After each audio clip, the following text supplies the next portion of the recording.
I want to talk to you today about taking steps to grow. We have to realize that growth is not automatic. There are many successful people, but they haven't reached half of their potential because they stopped growing. And there's something called destination disease. That is, when we reach a certain goal, when we get our degree, when we get a certain position, when we get the house paid off, we just kick back and put our mind in neutral, and we coast off of what we've already learned. We may make a little progress here and there, but we're really not learning anything new. We're really not growing. We're not becoming better in our careers, better in our personal life. And one of the reasons is the way we were trained. As a little child, we grow automatically. We get bigger, we develop physically, mentally. We have parents, teachers, coaches that challenge us to grow. Early on, growth is automatic. It's just a part of our life. But the problem is, at one point, when we stop growing physically, when we get out of school, that growth is no longer automatic.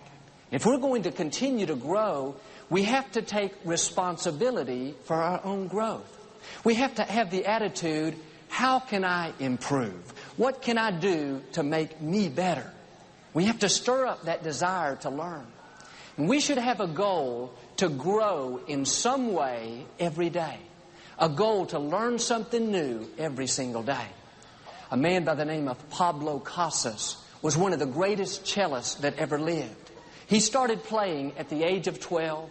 He accomplished things that no other cellist had done. He was known as the very best in his field. At the age of 85, he still got up early every day and practiced for 5 hours. One time a reporter asked him why he still put so much effort in it. He smiled and said, "It's because I think I'm getting better." He understood this principle. When you stop learning, you stop growing. When you stop growing, you stop living. Life becomes very routine. We lose our enthusiasm. We lose our zeal. Well, let me ask you today, what steps are you taking to grow? Are you reading books? Listening to teaching CDs? Are you taking any courses on the internet? Going to any seminars? Do you have any good mentors? Are you doing anything to stretch yourself? Friends, God's given you a gift. You have a treasure on the inside. One of our main goals should be to develop our potential. I read where the #1 magazine in America, the best-selling, most read magazine is TV Guide. Nothing against TV Guide, but we should use our time wisely. 50% of people, after they graduate from school, either high school or college, will never read an entire book the rest of their life. It's because we view learning as a period of life instead of as a way of life. We think, I'm out of school, I'm done learning, got my position, I'm a partner in the firm, a manager at the office, pastor of a church. But we're never supposed to stop learning. Today there are so many opportunities to grow. With modern technology, it's easy to increase and expand our thinking. Don't get stuck in a rut. You shouldn't be at the same place next year in your career, in your finances, in your relationships as you are right now. You should know more. If you work in the field of sales, you need to read books on how to communicate more effectively. People have gone where you're trying to go. Listen to what they have to say. Take courses, go to seminars. There's potential in you that has to be drawn out. A lot of times we're waiting on God to open doors. God, if you'll give me more favor. God, just give me more opportunity. But really, God's waiting on us to develop what He's put on the inside. We have to tap into that potential. When I was in my early 20s, we were about to buy a significant amount of television equipment for the ministry, several $100,000 worth. And it was between two large manufacturers. And the man that represented this one company was in his mid to late 60s, a very kind, friendly man. And I had gone up to Dallas to see the equipment and spent the day with him. And I was about to fly back home to Houston. And he said, "Joel, I'd like to fly back with you to just keep you company. And then I'll turn around and fly back to Dallas." I said, No, you don't need to do that. I'll be fine. But he insisted. And so we got on the plane and he sat next to me. This man knew everything about me. He knew where I'd grown up. He knew where I'd gone to school. He knew what my hobbies were. He knew all about the church. He knew how it got started. Outside of my family, this man probably knew more about me than anybody. It was amazing. I finally said, "Why do you know all this?" He said, "Joel, it's something I learned from one of the greatest salespersons that's ever lived. He taught me the more I know about my clients, the better I'll be able to relate to them. The more I understand where they're coming from and what their needs are, the better I'll be able to serve them." He said, "Joel, you're in your 20s. I'm in my 60s. Think about how much better I can relate to you knowing what your background is, knowing what your hobbies are, knowing how you were raised." That's why he was the #1 salesperson in this huge company. He had made a lifetime of study in sales. He told how he went to sales seminars at least twice a year. He had been doing that for 40 years. He knew the emotion behind sales. He had taken courses on how to relate, how to communicate more effectively. No wonder he was blessed. He was learning. He was growing, developing what God put on the inside. No matter what field you're in, even if you're a stay-at-home mom, you need to always look for ways to improve, to become everything God's created you to be. That means if you're an accountant, don't just settle there and think, "I've reached my goal. This is where I'm going to be the rest of my life." No, that's destination disease coming on strong, trying to limit you. Take steps to learn more.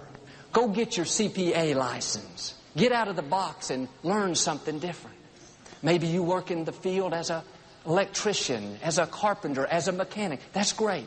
But what steps are you taking to improve? I read where if a person will spend an hour a day on a certain subject, after 3 years, that person will be an expert on that subject. And you need to find the area of your greatest gifting, what you're good at naturally, and spend time increasing in that area. If you'll stay focused and learn a little more each day, a little more each year, before long, you'll be one of the experts. You'll be a leader in your field. You need to develop your gifts to the point where your company cannot make it without you. Or at least if you're not there, things don't run nearly as smooth.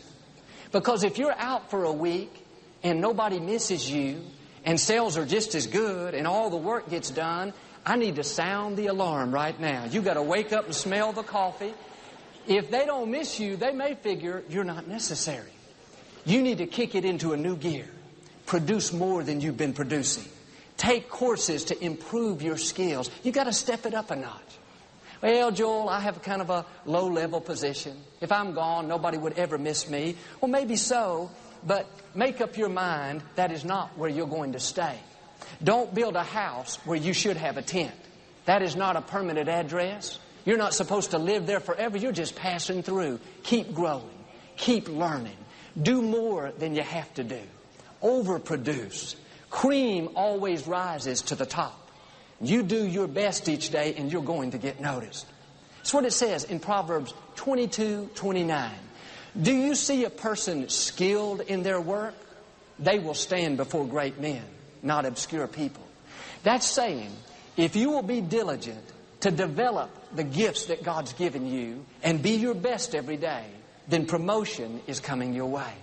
Well, you say, "My supervisor has 10 years seniority on me. They're not going anywhere. There's no room for me to increase." No, if you outperform them, if you outgrow them, if you know more than them, God says your gifts will make room for you. It may take a year, it may take 5 years, but new doors are going to open. And you don't have to worry about who's in front of you and who's blocking you and why it's not going to happen. God is in complete control. And don't get discouraged and think, "Well, this isn't for me today. There's no room for me to increase." No, kick your learning into a new gear. You're not working under people, you're working under God. And you don't know, God may not want you to have that supervisor's position. That may be too low for you. God may want to thrust you far ahead of that and put you at a whole new level. I know people right now that used to be former receptionists. They used to answer the phone. Today, they are running multi-million-dollar corporations. What am I saying? Develop your skills. Don't stop growing. Don't stop learning. "Well, Joel, I'm doing as good as my coworkers. I'm doing as good as everybody else in my department. No, you're not supposed to be like everybody else. That thinking will limit you. That'll convince you to just settle where you are. We're supposed to be a cut above. We should be so excellent, so productive, so filled with wisdom and insight that when you're not at work, people say, man, I can't wait till they get back. This office is practically falling apart. Let me tell you a way that you can always be missed, and that is if you will learn to be a problem solver. Don't go to your boss or your supervisor and say, well, we got a problem over here, and this person is about to quit, and this manager's mad, this department is in disarray, Bob cursed out Larry yesterday, bills never on time, nobody paid the taxes last month, what would you like me to do? No, don't present problems, present solutions. I know as an employer, one of the main things we are looking for is people that can solve problems. Anybody can present problems. My 9-year-old daughter can come tell me, Daddy, the house is on fire. That's easy. But I want somebody that'll not only tell me the house is on fire, but the fire department's on the way, and we got everybody out safely, and I called the insurance company, they'll be here tomorrow, and here's a hotel to stay in, here's a car to drive. What's my point? If you want to be invaluable to your organization, be a problem solver. Present solutions, or at least several different options. I have 4 or 5 main managers that help me here. Over the last 9 years, I cannot remember one time that they've ever come to me and said, Joel, we've got a problem and we don't know what to do. No, even if they don't know what to do, they're not going to tell me. They're going to act like they do. This is an area that we can all improve in. Become more solution-oriented and not problem-oriented. Even in your personal life. Don't go to your spouse and say, here's a problem, what are you going to do? No, if you ever present a problem, follow it up by presenting a solution. I mean, we've had employees in the past, when they went on vacation, we had a big celebration. Thank God they're gone for a week. We can finally quit hearing about what's wrong, what's not. Don't let that be you. Present solutions. Hope they're not here today. What are you doing to improve so you can go to the next level? Can you take a course that would give you an advantage? You got to stay on the offensive. Well, Joel, I got my degree, I got my certification, I got my license. No, do you realize how many degrees are outdated in as little as 5 years? The world is changing so fast. If you don't have this attitude to continue to learn, to take steps to grow, then you can be left behind. Some of you today need to be set free from destination disease. You've reached a certain level, but you've stopped growing. You need to break out of that box and learn something new.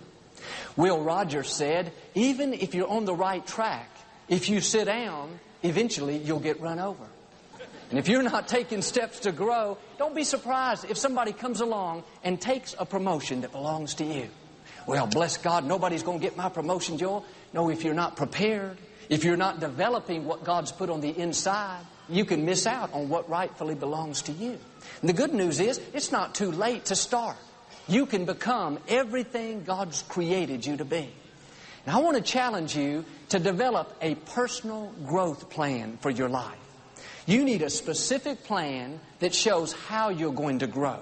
In other words, these are the steps I'm going to take each day to improve, to get better. Not something vague, well, maybe I'll read a book every once in a while. No, it needs to be a definite plan. It's not going to happen automatically. You've got to put it into place. Let me give you some ideas. Driving to work. Instead of listening to the radio, listen to good teaching CDs. Listen to training materials, things that are going to improve you in your field, things that are going to give you more knowledge. The average American spends 300 hours a year in their car. You can turn your car into a university. That's valuable time. Take advantage of it. Or how about at the gym, when you're working out? Make sure you have good information going into you. I have people tell me all the time, Joel, I listen to you while I run. Listen to you taking my walk each day. Listen to you while I work out. An elderly lady told me the other day, Joel, I listen to you before I go to bed at night. You always put me right to sleep. She meant it as a compliment, but thanks anyway, Mother.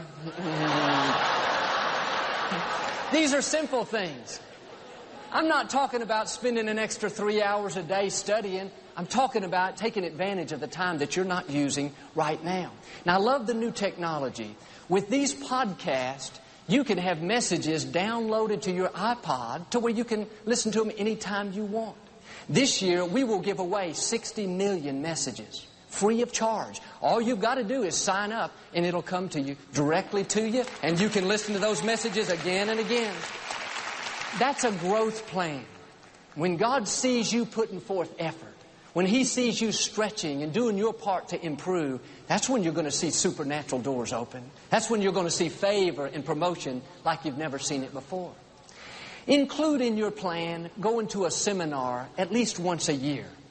You need to get around other people in your same field. Listen to their ideas. Expand your thinking. I'm constantly talking to other ministers, other leaders. Twice a year, we have a round table here with a couple hundred pastors. All we do is share ideas. Every person gets 2 minutes to share the most effective thing that's working in their ministry. I've learned so much and gotten so many good ideas. If you're going to continue to grow and be your best, you need to get around other people in your field and be open to learn. Now, another important part of any growth plan should be to have good mentors. Find people that have been where you're trying to go. People that know more than you, and let them mentor you. You need good people speaking into your life. And when you're around them, ask questions. Pick their brain. Find out how they got to where they are and how they think. Well, you say, Joel, I don't need a mentor. I'm very successful. I'm doing really well. No, think about this. Tiger Woods is probably the greatest golfer that's ever played. But do you know Tiger Woods has a coach? He has a trainer, people to help him with his swing, people to help him with his exercise routine, people to help him with his mental focus. If Tiger Woods needs a coach, being as great as he is in his field, surely we need a coach. We need mentors and people speaking faith into us. I read about this group of sales associates. There were several hundred of them in the room from the same company. The speaker asked them how many knew who the top 3 salespeople in the room were. Every person raised their hand. He then asked, how many of you have taken time to take those people to lunch and find out how they got to where they are? Not one hand went up. The point we're making is all around us, God has put people in our path to gain wisdom, insight, experience. But we have to be open. Look around you today and see who's in your life that you could be learning from. And I say this respectfully, but don't waste your valuable time with people that are not adding anything to your growth. Life is too short to hang around people with little dreams, little goals, people that are not going anywhere. Let me tell you, destination disease is extremely contagious. If you hang around them long enough, it's going to rub off on you. And this is especially important for young people. If you're still in school, high school, junior high, even college, you need to associate with people that inspire you, people that build you up, people that challenge you to go higher, not people that tear you down and convince you to stay where you are. Your time is too valuable for that. And you may not be the most popular person in school, but 20 years from now, nobody remembers who the most popular one was. And those people that may be getting all the attention because they're a little wilder, because they're wearing so much bling, 20 years from now, the bling is not going to matter. What's going to matter is, did you get a good education? Did you get a good foundation to build your life on? It's funny. The science fair is never the most popular event in school. Being in the math club is never as popular as being on the football team. My friends, some of them, they made fun of people that were on the debate team when I was growing up. But it's funny now, they work for people that were on the debate team. Make the most of what you have. High school, junior high, those are critical, formative years. And there's so much emphasis on sports these days. And I love sports. I played sports all growing up. And I know they teach us discipline and perseverance and teamwork. But we need to keep it all in perspective. Most likely, we are not going to play sports for a living. I read where 1 in 5 million young men will play professional basketball. And I don't mean to depress you, but if you're white, it's 1 in 15 million. If you're my size, it's 1 in 2 billion.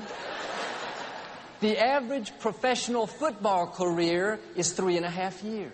And even if you do make it, and we have a lot of professional athletes here today, and that's great, we're all for you, but you still need a good foundation to build on.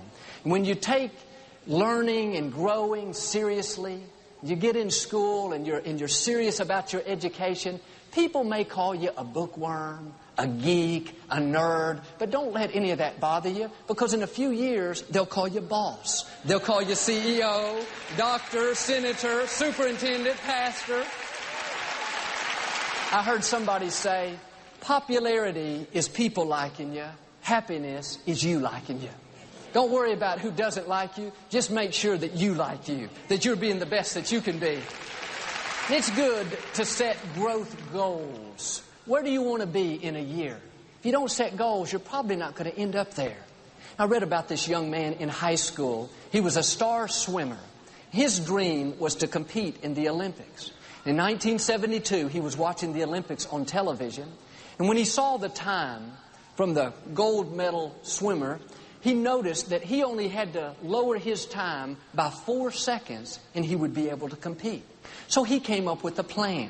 He had 4 years to prepare, and he figured if he would train 10 months a year for 4 years, all he had to do was lower his time by 1/10 of a second each month. He broke it down into small increments, and he knew if he'd get a little bit better each day, he could reach his goal. He stuck with it, and sure enough, in 1976, John Neighbor came home with 4 Olympic gold medals. The point I'm making is if you will develop a plan to get a little bit better each day, you'll be amazed at where you'll be in a year, 5 years, 20 years. Right now, that goal may look way, way off, but all it really takes is a little growth, a little improvement each day. I have a friend that grew up in a very poor environment. His father left the family at an early age, and he was being raised by a single-parent mom in the projects. He was very insecure, and he had a terrible problem with stuttering. And through a series of good breaks and really God's favor, he got accepted into college. His dream was to become a journalist. But the first few days in college, a professor said to him, "You're wasting your time. You stutter too much. You will never be a journalist." He was sitting on the front lawn of the college about to go home, so depressed, and this lady came along and said, "Son, what's wrong?" He explained what the teacher had told him and how he was about to drop out. She looked at him very sternly and said, "How dare he tell you that? You're not going to drop out. You're coming with me." She was the dean of the college. She put him in a different class, and she got rid of that other professor. This young man